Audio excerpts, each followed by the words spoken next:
Ivana at Congressman Dan nagkaroon daw ng anak. Ivana, may anak na pala? Mainit na pinag-uusapan ngayon ng mga marites sa social media ang vlogger at aktresa si Ivana Alawi.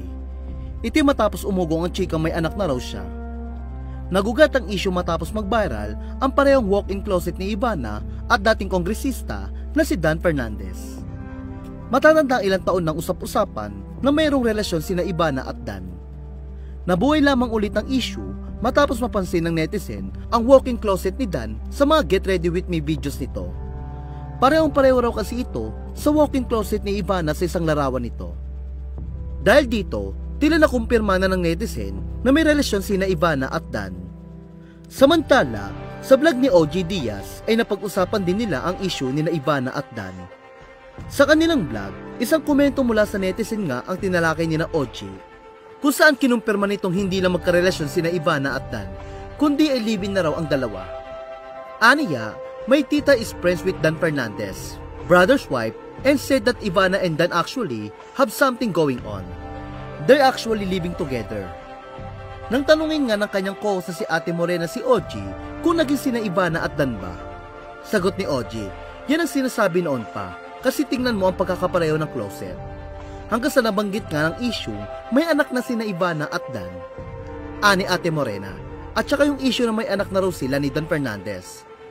Ayon pa kay OG, nagsimula ang issue matapos makita si Ivana na may kargang isang batang lalaki na kahawig umano ni Dan. Ani OG, lumalabas yan pero walang pag-amin mula kay Ivana Alawi at kay Dan Fernandez. Parang pagpapictorial yung pamilya ni Ivana, tapos mayroong isang bata roon na parang ang sabi, anak ng ate niya yan. Dagdag ni Ate Morena, Kuya, hawig din ni Dan Fernandez. Pinunto naman ni OG na hanggang ngayon ay hindi inaamin at hindi rin itinatanggi ni Ivana ang tungkol sa kanila ni Dan.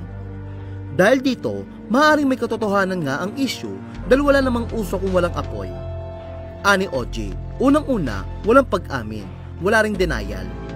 Ang naririnig ko lang kay Ivana nung in-interview siya ni Kuya Boy tungkol kay Dan Fernandez, ang sabi niya magkakilala sila at ayaw niya sa babaero. Gayunpaman, nilinaw ni OG na hintayin pa rin ang panig ni Ivana sa issue, lalo na sa pagkakaroon nito ng anak. Aniya, hintayin natin si Ivana kung ano ang sasabihin niya doon. Kasi mahirap din naman kasi, unang-una, kung sakaling anak ni Ivana yun o kung sakaling may anak na si Ivana kay Dan Fernandez or kanino man, bakit naman hindi pagmamalaki ni Ivana yun? Lumabas yun sa kanyang sinapupunan, bakit kailangang itago yun? Ayon pa kay OG, kung totoong may anak na nga si Ivana, ay hindi naman nito ay maitatago nito habang buhay. Aniya, hindi mo maitatago habang buhay yung iyong anak. Hindi lang si Ivana lang ang pinag-uusapan natin, kahit kaninong magulang.